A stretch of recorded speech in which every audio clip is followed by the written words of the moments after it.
नमस्कार, मैं हूं आपके साथ रोहित। आप देख रहे हैं एनवेब न्यूज।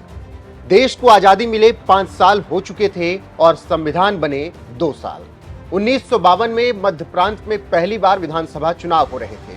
भोपाल, रायपुर, नागपुर इसी मध्य प्रांत का हिस्सा थे। चुनाव का ऐलान तो हो गया, लेकिन उम्मीदवारों को खोजना मुश्किल हो चला था। दरअसल विधानसभा की 184 सीटों के लिए जब उम्मीदवारों की तलाश शुरू हुई तो आदिवासी इलाकों में राजनीतिक दलों के पसीने छूट गए। हर एक प्रयास करने के बावजूद भी उम्मीदवार नहीं मिल पा रहे थे। लेकिन जब उम्मीदवार मिले तो निर्विरोध जीते भी, और आज वही समाज छत्तीसगढ़ की राजनीति की अहम कड़ी बन गया है। तो आज बात होगी छत्तीसगढ़ की राजनीति में असली किंग मेकर कौन है।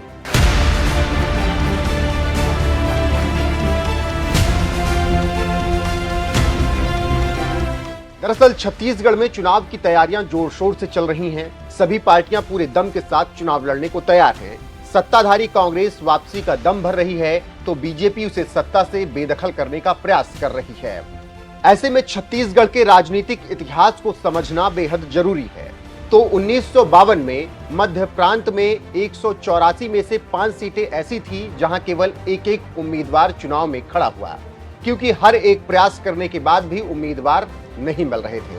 अब एक एक प्रत्याशी खड़े हुए तो निसंदेह निर्विरोध चुने गए।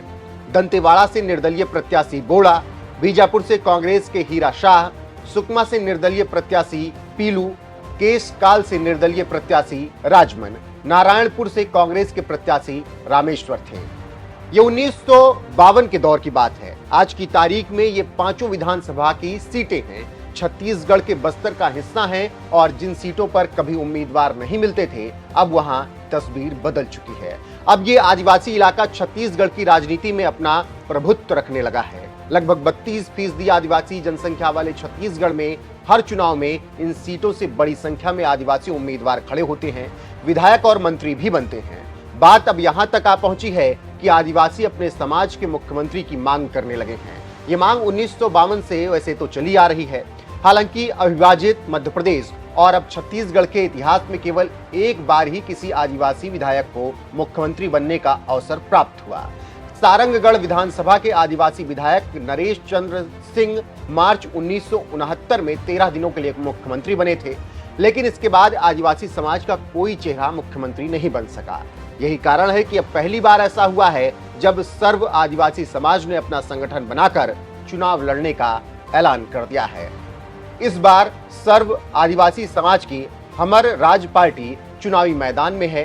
तो सवाल है कि राजनीतिक मैदान में उतरने वाली ये पार्टी किसके लिए मुसीबत बनेगी, यानी किसका वोट काटेगी। नई पार्टी क्या बड़ी पार्टियों का खेल बिगाड़ेगी? हमर राज पार्टी कितने और किसके वोट काटेगी? क्या इसके उम्मीदवार जीत की दहलीज तक पहुंचेंगे? आदिवासी इलाकों में हमर राज पार्टी की क्या भूमिका होगी? इन तमाम सवालों के बीच सबकी नजरें बस्तर पर हैं, क्योंकि कहते हैं कि बस्तर यानी छत्तीसगढ़ के सत्ता की चाबी है।